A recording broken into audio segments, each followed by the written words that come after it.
السلام علیکم ورحمۃ اللہ وبرکاتہ۔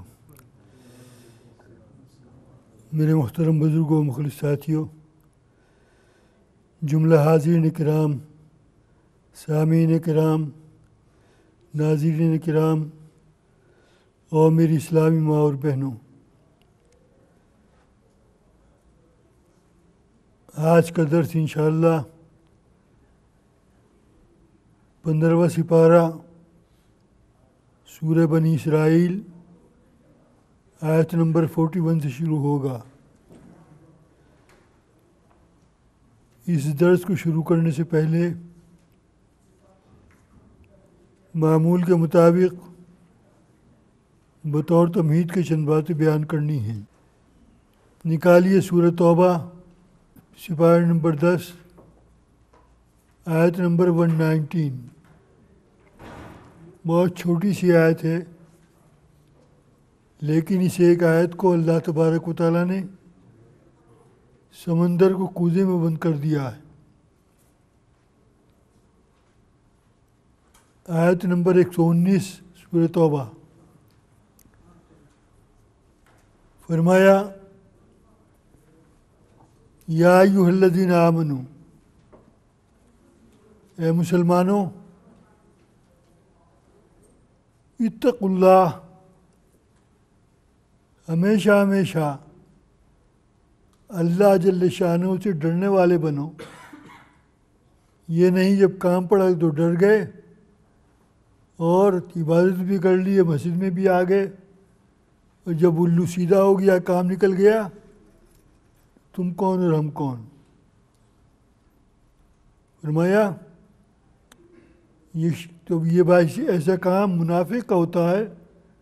ہم منافق کو نہیں کہہ رہے، ہم کہہ رہے ہیں یا ایھا الذین آمنوا، اے مسلمانوں، اتقوا اللہ، اللہ سے ہمیشہ ڈرو۔ نمبر 2، اور وَكُونُوا مَعَ الصَّادِقِينَ، ہمیشہ ہمیشہ سچوں کے ساتھ رہو۔ جو لوگ سچائی کا حق ادا کرتے ہیں، سچائی ان کے رگ رگ میں دوڑ رہی ہے اور کبھی ان کو جھوٹ کا خیال نہیں آتا، ہمیشہ سچ بولتے ہیں، ہمیشہ سچ بولنے والوں کے ساتھ رہو۔ خود بھی سچے بنو اور سچوں کے ساتھ رہو۔ خطبے میں اکثر جمعہ کے خطبے میں ایک حدیث سنتے ہوں گے، بچپن میں کبھی یاد کی تھی، ان الصدق ینجی والکذب یہلک، سچ ہمیشہ نجات دلاتا ہے، پریشان نہیں کرتا، سچ آرام سے رہتا ہے، سچ بچا کر رکھتا ہے، نجات دلاتا ہے، جنت میں جانے والا بناتا ہے۔ اور والکذب یہلک، اور جھوٹ ہلاکت میں ڈالتا ہے، تباہی میں ڈالتا ہے، بربادی میں ڈالتا ہے۔ ایک بات یاد آ گئی ایک دم، حضور اکرم صلی اللہ علیہ وسلم کے بے شمار صحابہ ہیں۔ جب حضور صلی اللہ علیہ وسلم نے آخری خطبہ دیا ہے حجۃ الوداع، تو کتنے مسلمان چھوڑ کر آپ تشریف لے گئے، کتنے صحابہ چھوڑ کر آپ دنیا سے تشریف لے گئے۔ اس کے چند ہفتوں کے بعد، 2-3 مہینوں کے بعد، حجۃ الوداع کے بعد آپ پردہ فرما گئے صلی اللہ علیہ وسلم۔ اس وقت صحابہ کی تعداد کیا تھی؟ 1,24,000 یہ صحابہ کرام کی تعداد تھی اس وقت۔ تو ان صحابہ میں تمام ہی مخلص ہیں۔ 3 صحابہ ایسے ہیں، اور بھی بہت سے ایسے ہوں گے، لیکن 3 ایسے ہیں جنہوں نے ایک موقع پر حضور صلی اللہ علیہ وسلم کی بات ماننے میں ذرا سستی کی، ذرا ٹال مٹول کیا. یہ نہیں کہ حکم پورا نہ کیا ہو، بات نہ مانی ہو، بات مانی لیکن ذرا سستی کی. اور یہ 3 صحابہ کا مقام کیا ہے؟ بدری صحابہ ہیں. بدری صحابہ کسے کہتے ہیں؟ جنگ بدر جو ہوئی ہے اسلام کی پہلی جنگ، دشمنان اسلام سے، جس نے اللہ تبارک و تعالیٰ نے سب کو تہس نہس کر کے رکھ دیا اور اسلام کو غلبہ عطا فرمایا. اس جنگ بدر کی پہلی جنگ میں یہ تینوں بدری صحابہ ہیں بھی شریک تھے. نام بتا دوں. نمبر 1 کعب بن مالک، نمبر 2 ہلال بن امیہ، اور نمبر 3 مرارہ بن ربیع. یہ 3 صحابہ ہیں. ان کے پاس اس زمانے کی جو سواری ہوتی تھی، اونٹ یا اونٹنی، وہ بہت اچھی حالت میں تھی، طاقت میں تھی. اگر کوئی اونٹ 1 گھنٹے میں سفر طے کرتا ہے تو یہ آدھا گھنٹے میں کر لیتا ہے، اتنا تیز چلتا ہے. حضور صلی اللہ علیہ وسلم نے ایک موقع پر فرمایا کہ جنگ میں چلنا ہے، جہاد میں چلنا ہے، جنگ تبوک. تبوک کے موقع پر حضور صلی اللہ علیہ وسلم کے حکم کے مطابق صحابہ تیار ہو گئے اور ان 3 نے ذرا سستی کی. کیا سستی کی؟ ہماری سواری بہت اچھی ہے، ہم راستے میں حضور کو پکڑ لیں گے، اتنی بات ہوئی. واقعہ بہت طویل ہے، یہ واقعہ بیان کرنا مقصد نہیں ہے. پھر کیا ہوا واقعہ بعد میں بیان کروں گا. ان 3 پر جب یہ تبوک میں نہ پہنچے، حضور نے پوچھا وہ 3 نظر نہیں آ رہے، کہاں ہیں؟ تو صحابہ نے فرمایا ان کا مال ان کے لیے مانے بن گیا، ان کی سواریاں رکاوٹ کا سبب بن گئیں اور وہ پیچھے رہ گئے، پتہ نہیں آ بھی رہے کہ نہیں آ رہے. بہرحال اس کے بعد حضور صلی اللہ علیہ وسلم نے فرمایا ان سے سلام کلام بند کر دو. یہ غور کرنے کی بات ہے. قطع کلام، مسئلہ تو یہ ہے کہ 3 دن زیادہ سے زیادہ قطع کلام رکھو، اس کے بعد بولنا شروع کر دو. اگر اس حالت میں موت آ گئی تو پتہ نہیں کیا بنے گا. تو حضور صلی اللہ علیہ وسلم خود اپنی طرف سے کوئی کام نہیں کیا کرتے تھے، کوئی حکم نہیں دیا کرتے تھے، اللہ کی طرف سے حکم آتا تھا. تو حضور صلی اللہ علیہ وسلم پر اس قدر اثر ہوا ان کی سستی کا، فرمایا ان سے بالکل قطعی تعلق کر لو. بہرحال تفصیل بعد میں بیان کروں گا. کہ میں یہ رہا تھا کہ انہوں نے سچ بولا. جب حاضر ہوئے، سامنے آئے حضور صلی اللہ علیہ وسلم کے، انہوں نے سچ بولا اور سچ بولنے کی وجہ سے ان کی نجات ہو گئی. قرآن کریم کی آیت آ گئی، وہ قرآن کریم میں 11ویں سپارے میں ہے، وَعَلَى الثَّلَاثَةِ الَّذِينَ خُلِّفُوا حَتَّىٰ إِذَا ضَاقَتْ عَلَيْهِمُ الْأَرْضُ بِمَا رَحُبَتْ وَضَاقَتْ عَلَيْهِمْ أَنفُسُهُمْ وَظَنُّوا أَن لَّا مَلْجَأَ مِنَ اللَّهِ إِلَّا إِلَيْهِ ثُمَّ تَابَ عَلَيْهِمْ لِيَتُوبُوا. پھر انہوں نے توبہ مانگی، اللہ نے ان کی توبہ کو قبول کیا. کیوں؟ ان اللہ هو التواب الرحیم، اللہ تبارک و تعالیٰ تو ہیں ہی توبہ قبول کرنے والے، رحم کرنے والے. میرے دوستو یاد رکھو ایک بات، کئی ہفتوں سے یہ بیان کرنے کو سوچ رہا ہوں لیکن ٹائم نہیں ملتا. آج سوچ رہا ہوں کچھ بیان کر دوں. اللہ تبارک و تعالیٰ نے ہمیں بنایا، آپ کو بنایا، مجھے بنایا، ساری مخلوقات کو بنایا. اور اللہ تبارک و تعالیٰ کی جو عادتیں ہیں، اپنی عادتوں کا کچھ حصہ رکھ کر ہمیں بنایا. مثال مشہور ہے فلاں آدمی بڑا رحم کرنے والا ہے. ارے ہاں رحم کرنے والا ہے. کیوں رحم کرنے والا ہے؟ رحم کرنے والا اس لیے ہے کہ اللہ خود رحیم ہے. اللہ رحم کرتا ہے اس لیے یہ بھی رحم کرتا ہے. فور ایگزامپل فلاں آدمی بڑا غصے والا ہے. جب دیکھو ناک میں مکھی نہیں بیٹھتی اس کی. بڑا غصے والا ہے. ہاں اللہ کو بھی غصہ آتا ہے. اللہ کی نافرمانی کرو گا اللہ کو غصہ آئے گا. تو یہ صفتیں یہ عادتیں اللہ کی ہیں.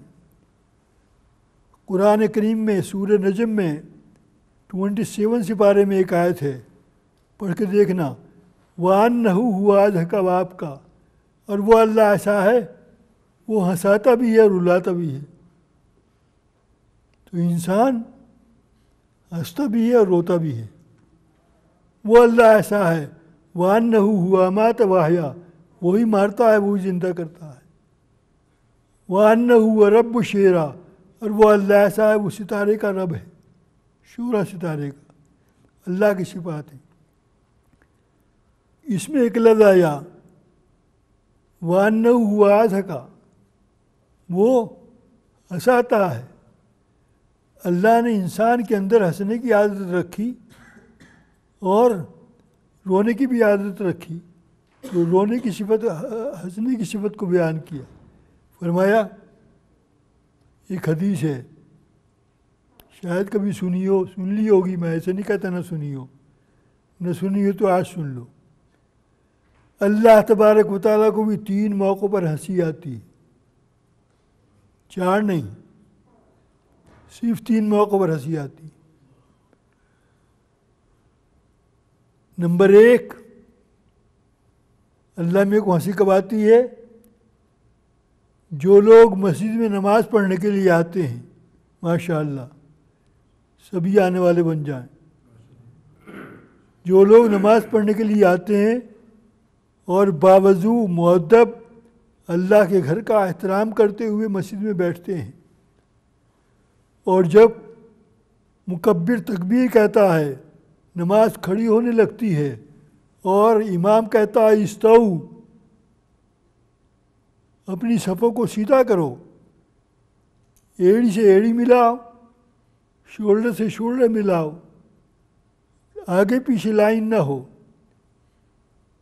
جس وقت صفیں بننے لگتی ہیں تو لوگ پہلی صف میں جگہ لینے کے لیے دوڑتے ہیں.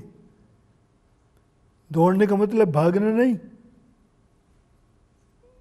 جلدی جلدی قدم اٹھاتے ہیں کہ پہلی صف میں جگہ مجھے ملے. جب پہلی صف میں دوڑنے کے لیے وہ کوشش کرتے ہیں پہلی صف میں کھڑے ہونے کے لیے تو اللہ کو اس وقت ہنسی آتی. میرے بندے میرے سامنے کھڑے ہونے کے لیے کیسے بے چین ہیں. اس بات پر اللہ کو ہنسی آ رہی. نمبر 2 میاں بیوی دونوں سو رہے ہیں بیڈ روم میں. فجر کی نماز کا ٹائم ہو گیا یا تہجد کی نماز کا ٹائم ہو گیا تو شوہر اٹھا اور کٹورے میں گلاس میں پانی لے کر اپنا ہاتھ گلاس میں ڈالا, اپنا ہاتھ کٹورے میں ڈالا جس میں پانی ہے, اور ڈالنے کے بعد بیوی کے منہ پر چھینٹے دیے پانی کی. سو رہی ہے. جب بیوی کے منہ پر چھینٹے دیے پانی کے تو بیوی چونکی بالکل اس طرح. اور کیا ہوا؟ کیوں چھینٹے دیے؟ نماز کا ٹائم ہو رہا, میں بھی اٹھ گیا ہوں تو بھی اٹھ نماز پڑھ. اس وقت یا اس کے اپوزٹ محدثین نے دونوں باتیں لکھی ہیں, یا اس کے اپوزٹ میاں ہسبینڈ سو رہا ہے اور بیوی اٹھ گئی ہے, اور بیوی نے کٹورے میں ہاتھ ڈالا, گلاس میں ہاتھ ڈالا پانی کو تر کرنے کے لیے انگلیاں, اور خود اٹھ گئی ہے شوہر کو اٹھانے کے لیے. گلاس میں جو پانی ہے اس کا چھینٹا مارا اس کے منہ پہ تو وہ چونک کر اٹھا، اٹھ نماز کے لیے، ٹائم ہو رہا ہے، سونے کا ٹائم ہے۔ تو جب ہسبینڈ یہ کام کرتا ہے یا بیوی یہ کام کرتی ہے، یہ دونوں یہ کام کرتے ہیں تو اللہ میں کو ہنسی آتی ہے۔ دو باتیں ہوئی۔ اور تیسری بات، اللہ تعالیٰ کو ایک بات پسند آتی ہے، وہ بات ذرا آخری میں بیان کروں گا، بڑی لمبی حدیث ہے۔ فرمایا اللہ تبارک و تعالیٰ کو ایک بہت بڑے گنہگار کو جہنم سے جنت میں داخل کرنا ہوگا اور جہنم میں نکالنا ہوگا۔ بہت بڑا گنہگار ہے، اتنا بڑا گنہگار ہے کہ اس جیسا شاید ہی کوئی ہو۔ اللہ تعالیٰ کیا کریں گے؟ اس کے دل میں تمنائیں ڈالیں گے جہنمی کے اندر۔ اور کیا تمنائیں ڈالیں گے؟ اس کے دل میں یہ تمنا پیدا ہوگی کہ اے میرے اللہ، کم از کم پلیز میرا چہرہ آنکھ کی طرف سے بجائے دائیں بائیں کر دے، سامنے نہ ہو۔ بڑی لپٹیں آ رہی ہیں، بڑی گرمی لگ رہی ہے، بڑی شعاعیں آ رہی ہیں، میرا چہرہ آنکھ سے ایک طرف نکال دے۔ اللہ تبارک، یہ تمنا آئے گی دل میں۔ تمنا ڈالنے والا کون ہے؟ اللہ تعالیٰ ہے۔ جب یہ تمنا آئے گی تو دعا کرے گا اللہ سے، اے میرے اللہ میرا چہرہ آنکھ سے ہٹا دے۔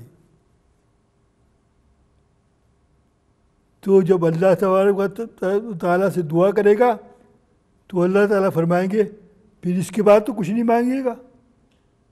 تو کہے گا نہیں، اس کے بعد کچھ نہیں مانگوں گا۔ تو اللہ تبارک و تعالیٰ اس کا چہرہ آنکھ سے ہٹا دیں گے، اور جب آنکھ سے چہرہ ہٹ جائے گا تو اس کو جنت کی فضائیں نظر آئیں گی اور جنت کا ماحول نظر آئے گا۔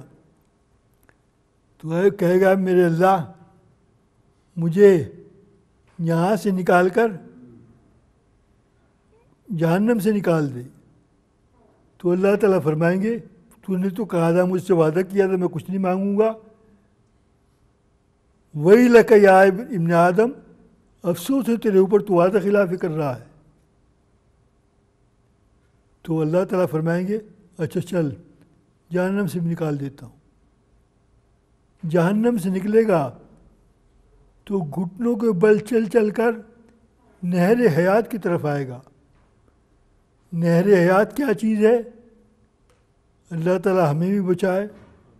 ایسی نہریں ہیں کہ اس کے اندر جب گنہگار نہائے گا تو نہانے کے بعد تمام گناہوں کا اثر ختم ہو جائے گا اور چاند کی طرح اس کا چہرہ چمکدار ہو کر نکلے گا۔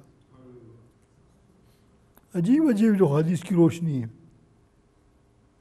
جب اس کا چہرہ کہے گا یا اللہ، نہر حیات کو دیکھے گا، یا اللہ مجھے یہاں تک پہنچا دے نہر حیات تک۔ پھر اللہ تعالیٰ کہیں گے تو نے وعدہ کیا تھا کچھ نہیں مانگوں گا، پھر مانگ رہا ہے؟ تو اللہ تبارک و تعالیٰ فرمائیں گے پھر کچھ نہیں مانگوں گا، تو نہر حیات تک پہنچا دے گا۔ جب نہر حیات تک پہنچ جائے گا تو دعا کرے گا اللہ سے، اے میرے اللہ مجھے اس میں غسل کرنے کا توفیق دے دے، میں اس میں نہا لوں۔ پھر اللہ تعالیٰ فرمائیں گے پھر وعدہ خلافی کر رہا ہے کہ چھپ کے نہیں کروں گا، وعدے پر وعدہ کر رہا ہے، توڑ پر توڑ کر رہا ہے۔ اللہ نے بھی بخشنا ہی ہے، وہ تو کریم ہے، وہ تو رحیم ہے۔ تو نہر حیات میں آ جائے گا، غسل کرے گا۔ جب غسل کر کے نکلے گا تو چاند کی طرح اس کا چہرہ چمک رہا ہوگا، نور ہی نور برس رہا ہوگا، اور نکلنے کے بعد جنت کا دروازہ سامنے نظر آئے گا۔ تو پھر دعا کرے گا اے اللہ جہنم سے تو نکال دیا، دروازے پر کھڑا کرتے کم سے کم، جنت کے دروازے تک پہنچا دے۔ تو اللہ تبارک و تعالیٰ جنت کے دروازے کو سامنے کر دے گا، جنت کے دروازے پہ پہنچا دے گا۔ فرمایا حدیث شریف کے اندر ہے جنت کا دروازہ کتنا بڑا ہے، جنت کی چوڑائی کتنی، جنت کے دروازے کی چوڑائی کتنی ہے، جنت کی دروازے کی اونچائی کتنی ہے، جنت کے دروازے کی لمبائی کتنی ہے. یہ حدیثیں ہیں، خود نہیں بیان کر رہا ہوں. فرمایا مکہ معظمہ سے لے کر عدن تک کتنا فاصلہ ہے، کتنے سو میل ہے. فرمایا اتنے سو میل کے مسافت کے برابر، لمبائی کے برابر، چوڑائی کے برابر، اونچائی کے برابر جنت کا دروازہ ہوگا. یہ ہے جنت کا دروازہ. جب جنت کے دروازے کو دیکھ لے گا تو جنت کی فضائیں اس کے سامنے آئیں گی. کہے گا یا اللہ جنت کے دروازے تک تو پہنچا دیا، اگر جنتی اندر داخل کرے تو کیا بگڑے گا، مجھے جنت میں داخل کرتی. تو اللہ تبارک و تعالیٰ اس کو جنت کے اندر داخل کر دیں گے. جب جنت میں داخل کر دیں گے اس کے کہنے پر، اور ہر موقع پر اللہ تبارک و تعالیٰ یہی کہیں گے وَيْلَكَ يَا ابن آدم، افسوس تیرے اوپر، تو وعدہ خلافی پر وعدہ خلافی کر رہا ہے. لیکن اللہ تعالیٰ ہر دعا کو قبول کرتے چلائیں گے. جنت کے اندر چلا گیا، دروازے تک پہنچ گیا، جنت کے اندر چلا گیا. جب جنت میں چلا گیا کہے گا یا اللہ جنت میں مجھے کوئی ٹھکانہ دے دے، جنت میں تو آ گیا، اب رہنے کی تو جگہ چاہیے. تو اللہ تعالیٰ فرمائیں گے وَيْلَكَ ابن آدم، افسوس ہے تیرے اوپر، تو بڑا وعدہ خلاف ہے. کہے گا اچھا اس کے بعد کچھ نہیں مانگوں گا، بس جنت میں داخل کر دیا تو نے، یہی بہت ہے، اب مجھے کم سے کم کوئی جگہ تو دے دو. تو حدیث شریف کے اندر آتا ہے جا میں نے پوری دنیا کی لمبائی چوڑائی کے برابر تو اس جنت کے اندر جگہ دی. میں 1 منٹ میں کہہ گیا اور آپ نے سن لیا. اللہ تبارک و تعالیٰ ہمیں اس کا مستحق بنائے. یہ جھوٹی حدیثیں نہیں ہیں. جب جنت کے اندر اتنی بڑی جگہ وہ سب سے بڑے گنہگار کو مل جائے گی، ہم نعوذ باللہ اتنے بڑے گنہگار تو نہیں ہیں، ہمیں نہیں ملے گی. پھر ایک پوری دنیا کی لمبائی چوڑائی کے برابر جنت کے اندر جتنا پلاٹ ہے سب ہمارے نام ہو جائے گا.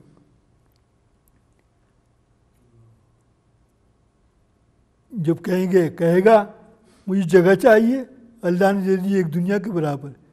جب جائے گا اپنے نام جو جگہ ہوئی ہے جنت میں، تو وہاں تو کہے گا یہاں تو ویری ویری رش، یہاں تو رشی رش ہے، یہاں تو کھڑے ہونے کی بھی جگہ نہیں ہے. تو اللہ تعالیٰ سے کہے گا یا اللہ یہاں تو کوئی سانس لینے کی بھی جگہ نہیں ہے. تو اللہ تعالیٰ کہیں گے، پھر وعدہ کرے گا، پھر یہی کہے گا اللہ تو وعدہ خلاف ہے. پھر اللہ تعالیٰ سے فرمائے گا، کہے گا یا اللہ اس کا انتظام کر، میں کیسے رہوں گا یہاں، جگہ ہی نہیں ہے. تو اتنی بڑی جگہ دی ہے پھر بھی جگہ نہیں ہے. تو اللہ تعالیٰ کہیں گے جا میں نے تجھے 2 دنیا کے برابر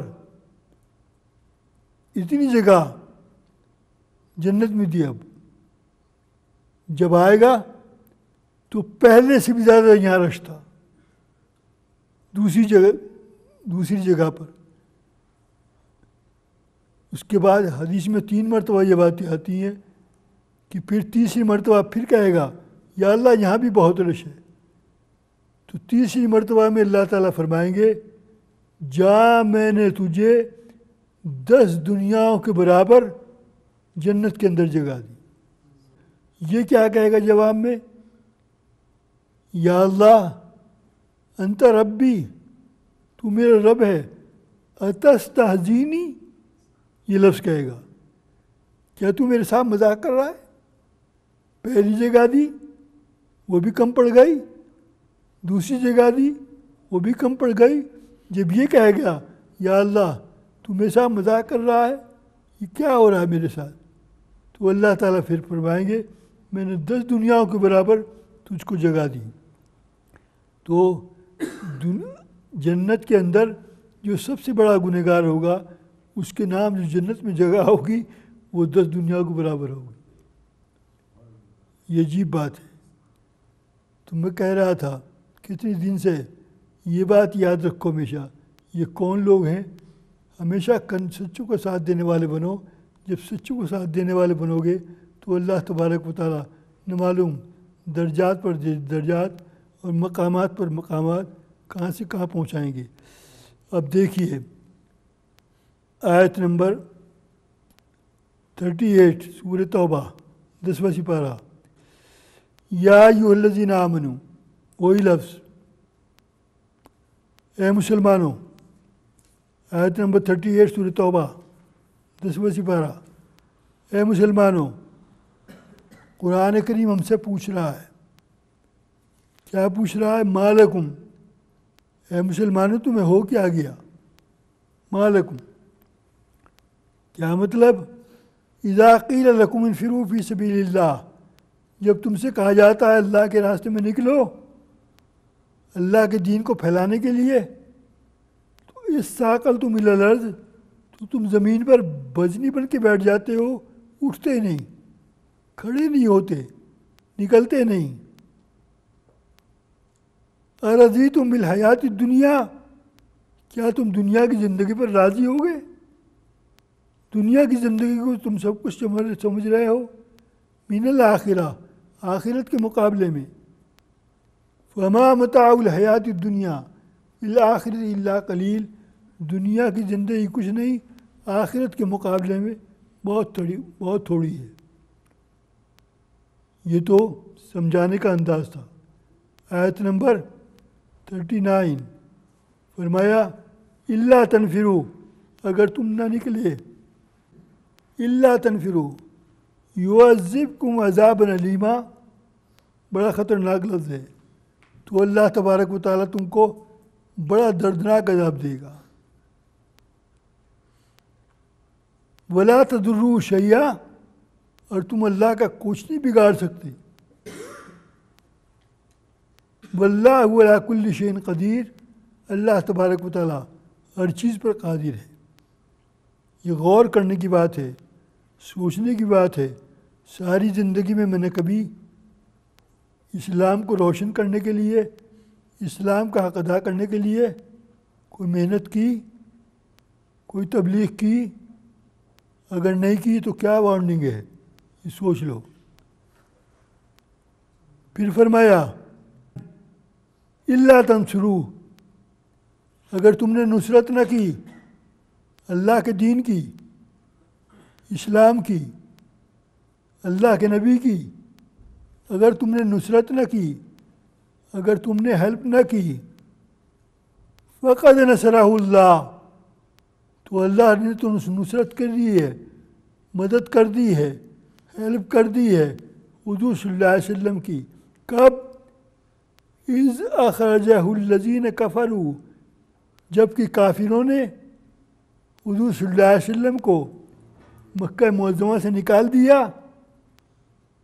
اور ثانی اثنین اذ ہما فی الغار، غار کے اندر بس 2 تھے. 2 کون؟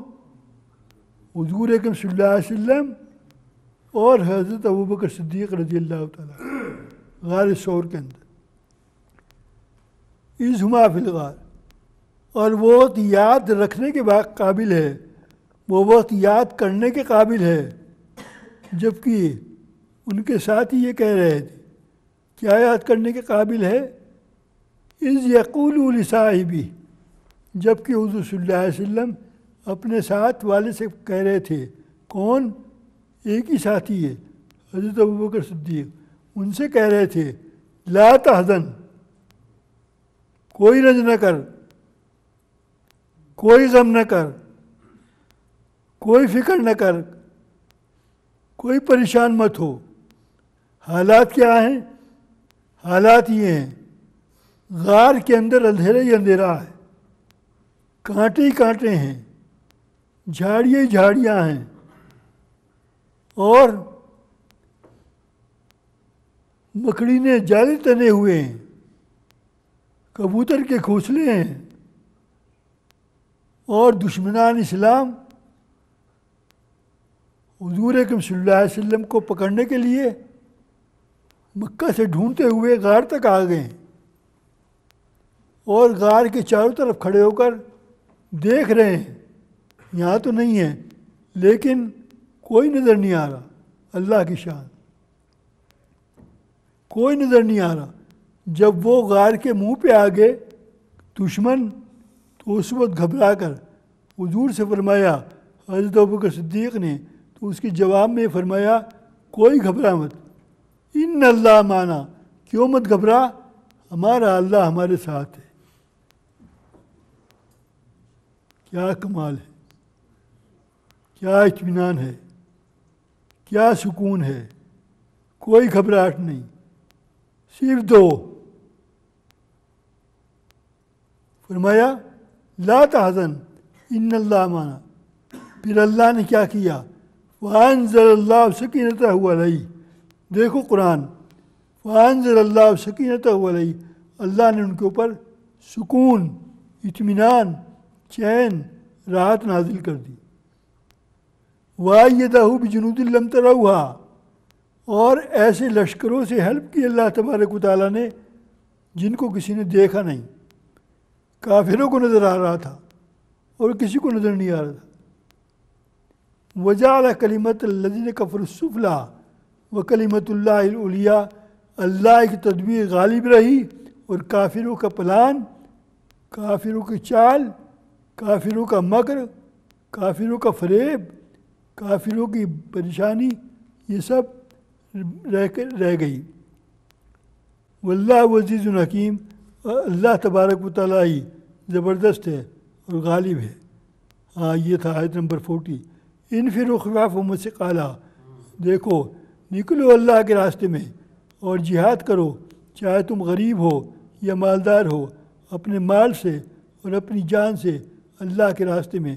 اگر تم ایسا کرو گے تو تمہارے لیے اس میں خیر ہی خیر ہے اور برکت ہی برکت ہے۔ تو یہ اسلام کا حق ہے، اور ہم نے کبھی پوری زندگی میں کتنا اس کا حق ادا کیا۔ حضور صلی اللہ علیہ وسلم نے کتنی اذیتیں اٹھا اٹھا کر، اس زمانے میں روڈ بنے ہوئے تھے، اس زمانے میں ہوائی جہاز چل رہے تھے، اس زمانے میں لموزین چل رہی تھی، کوئی سواری کا انتظام نہیں، اونٹ کے اوپر بیٹھ کر مکہ معظمہ سے مدینہ طیبہ جا رہے ہیں، اور دو ہیں، حضور صلی اللہ علیہ وسلم ہیں اور حضرت ابوبکر صدیق ہیں، اور اتنا خطرناک راستہ ہے، اور وہاں پر بچھو بھی ہے۔ حضرت ابوبکر صدیق رضی اللہ تعالیٰ عنہ کے بچھو نے کاٹ لیا، اور حضور صلی اللہ علیہ وسلم تھکاوٹ کی وجہ سے ذرا آرام فرما رہے ہیں۔ حضور صلی اللہ علیہ وسلم جب بچھو نے کاٹ لیا، بچھو کے کاٹنے کی وجہ سے پیر میں تکلیف ہوئی اور آنکھ سے ایک دم پانی نکلا، آنسو نکلا۔ جب آنسو نکلا تو حضور صلی اللہ علیہ وسلم کے چہرے مبارک پر گرا، جس سے حضور صلی اللہ علیہ وسلم کی آنکھ کھول کر دیکھا تو حضرت ابوبکر صدیق رضی اللہ تعالیٰ عنہ کے بچھو نے کاٹا ہوا ہے۔ حضور صلی اللہ علیہ وسلم کے صحابہ نے، حضور صلی اللہ علیہ وسلم کے اوپر قربان ہونے والوں نے کیسی کیسی اذیتیں اٹھائیں، کیسی کیسی مصیبتیں اٹھائیں، کیسی کیسی تکلیف اٹھائیں، اور اسلام کو ہم تک پہنچایا۔ ہمیں اپنے اسلام کی، ہمیں اپنے ایمان کی، ہمیں اپنے قرآن کی، ہمیں اپنے نبی کی قدر کرنی چاہیے۔ آیت نمبر 41 سورہ بنی اسرائیل۔ وَلَقَدْ صَرَّفْنَا فِي هَذَا الْقُرْآنِ لِيَذَّكَّرُوا، ہم نے اس قرآن کریم کے اندر ہر طریقے کی باتیں بیان کی ہیں، کیوں وہ بیان کی ہیں؟ تاکہ تمہیں ہوش آ جائے، تاکہ تم سمجھ جاؤ، نیک بن جاؤ۔ لیکن کمال یہ ہے، تمہارا حال یہ ہے، وما یزیدہم الا نفورا، اور تمہارا حال یہ ہے کہ تمہاری نفرت اس قرآن سے بڑھتی جا رہی ہے، بجائے محبت ہونے کے، قرآن سے نفرت بڑھتی جا رہی ہے جتنا قرآن سمجھا رہا ہے۔ قُل لَوْ كَانَ مَعَهُ آلِهَةٌ كَمَا يَقُولُونَ إِذًا لَابْتَغَوْا إِلَىٰ ذِي الْعَرْشِ سَبِيلًا۔ یہ کافر یوں کہتے ہیں، کیا کہتے ہیں؟ اگر اللہ کے علاوہ تمہارے خیال میں دوسرے بھی معبود ہیں تو وہ تمہارے معبود عرش الہی تک پہنچنے کی کوشش کیوں نہیں کرتے؟ جیسا اللہ کا عرش ہے ایسا ان کا بھی عرش ہونا چاہیے۔ اِلَىٰ ذِي الْعَرْشِ سَبِيلًا۔ سبحانہ و تعالی، اللہ تبارک و تعالیٰ کی ذات پاک ہے، اما یقولون، جو یہ کہتے ہیں، علواً کبیرہ، اور وہ بڑا عالیشان ہے، بڑی قدر والا ہے۔ اور یہ بات یاد رکھو، آیت نمبر 44 غور کرنے کی بات ہے۔ تسبح لہ السماوات السبع، تمام ساتوں کے ساتوں آسمان اللہ کی تسبیح کر رہے ہیں۔ اے انسان، تو اللہ کی تسبیح نہیں کرتا، ساتوں آسمان اللہ کی تسبیح کر رہے ہیں۔ والارض، اور ساتوں زمینیں، زمینیں ایک نہیں ہے، زمینیں بھی ساتھ ہیں، ساتوں زمینیں اللہ تبارک و تعالیٰ کی تسبیح کر رہی ہیں، اللہ کی عبادت کر رہی ہیں۔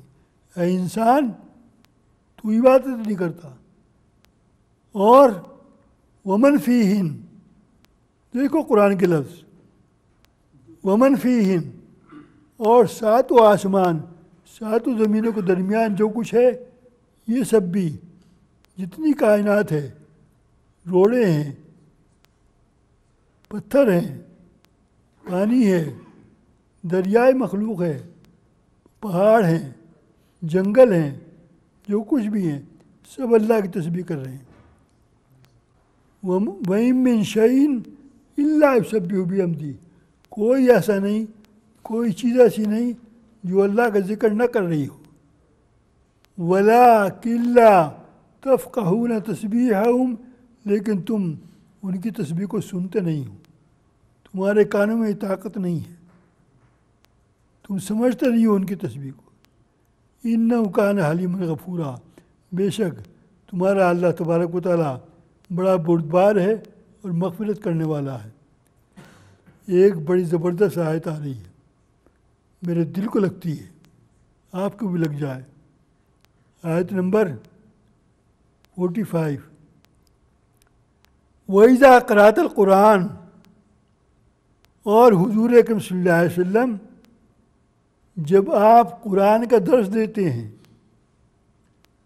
قرأت کے معنی جب آپ قرآن پڑھتے ہیں، وَإِذَا قَرَأْتَ الْقُرْآنَ، جب آپ قرآن کریم کی تلاوت کرتے ہیں تو ہم کیا کرتے ہیں؟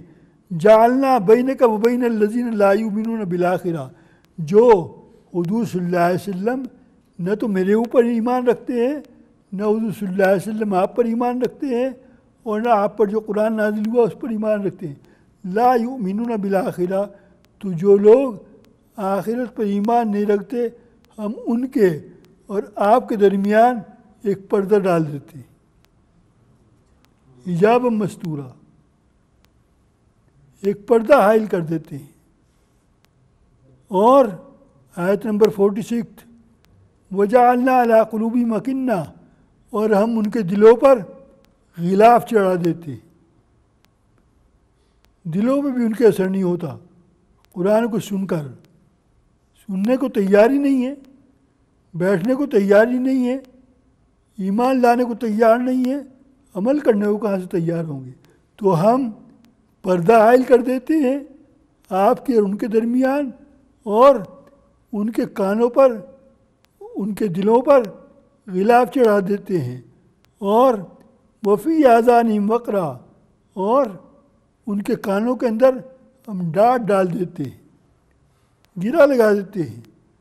اب نہ ان کے دل پر اثر ہو رہا ہے اور نہ ان کے کانوں پر، سنتے سب کچھ ہیں لیکن کچھ نہیں سنتے۔ وَإِذَا ذَكَرْتَ رَبَّكَ فِي الْقُرْآنِ، اور جب آپ قرآن کریم کے اندر اپنے رب کی بڑائی بیان کرتے ہیں، اپنے رب کا ذکر کرتے ہیں، وَعَدَا وَلَّوْا عَلَىٰ أَدْبَارِهِمْ نُفُورًا، تو تو یہ نفرت سے پیٹ دکھا کر اٹھ کر چلے جاتی ہیں، سننے کو تیار نہیں، نفرت کرتے ہیں۔ نانو عالم، آیت نمبر 47، نانو عالم، ہم جانتے ہیں بہت اچھی طرح، بما یستمعون بہ، جو کچھ یہ سننے کے لیے بیٹھتے ہیں، اذ یستمعون الیک، یہ کچھ نہیں سنتے، اور سننے کے بعد وَإِذْ هُمْ نَجْوَىٰ، اور یہ آپس کے اندر چپ کے باتیں کرتے ہیں، اور کیا کہتے ہیں؟ اذ یقول الظالمون، نعوذ باللہ، اذ یقول الظالمون، حضور صلی اللہ علیہ وسلم کہتے ہیں دیکھو اس ظالم کو، ظالم کہہ رہے ہیں۔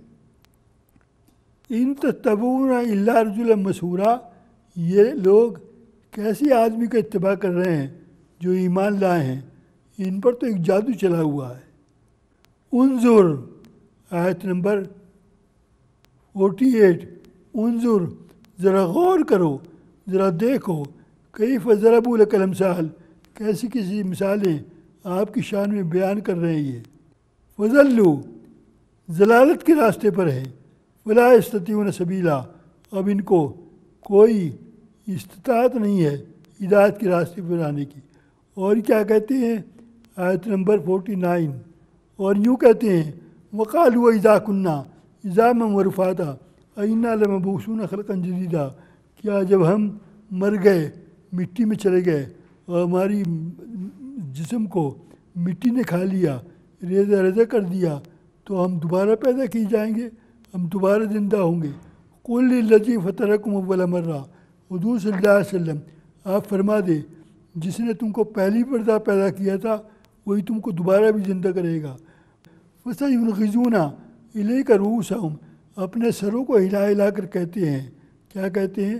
وَيَقُولُونَ مَتَىٰ هُوَ، یہ دوبارہ زندہ ہونے کا ٹائم کب آئے گا؟ قل، آپ فرما دیں عَسَىٰ أَن يَكُونَ قَرِيبًا، ہو سکتا ہے یہ ٹائم بہت قریب ہو۔ یوم یدعوکم، ایک دن ایسا آنے والا ہے جس دن ہم تم کو بلا کر اپنے پاس بلائیں گے، تم بلا کر اپنے سامنے کھڑا کریں گے۔ وَتَسْتَجِيبُونَ بِحَمْدِهِ، تو جن کو تم اپنا معبود سمجھتے ہو ان کا حال کیا ہوگا؟ وَتَسْتَجِيبُونَ بِحَمْدِهِ، تو وہ اللہ تبارک و تعالیٰ کی حمد کرتے ہوئے آئیں گے۔ وَتَظُنُّونَ إِن لَبِثْتُمْ إِلَّا قَلِيلًا، اور وہ گمان یہ کریں گے ہم دنیا میں نہیں رہے مگر بہت تھوڑا سا۔ تم نے جو معبود بنا رکھا ہے، کبھی کہتے ہو فرشتے ہمارے معبود ہیں، کبھی کہتے ہو یہ بت ہمارے معبود ہیں، اور کبھی کسی کو معبود بناتے ہو، کبھی کسی کو، تم جس کو بھی معبود بناؤ، فرشتے تو خود اللہ سے خائف ہیں اور ڈرنے والے ہیں، اور اللہ تبارک و تعالیٰ کی تسبیح کر رہے ہیں۔ آیت نمبر 52 تک انشاءاللہ باقی آئندہ۔ وآخر دعوانا الحمدللہ رب العالمین۔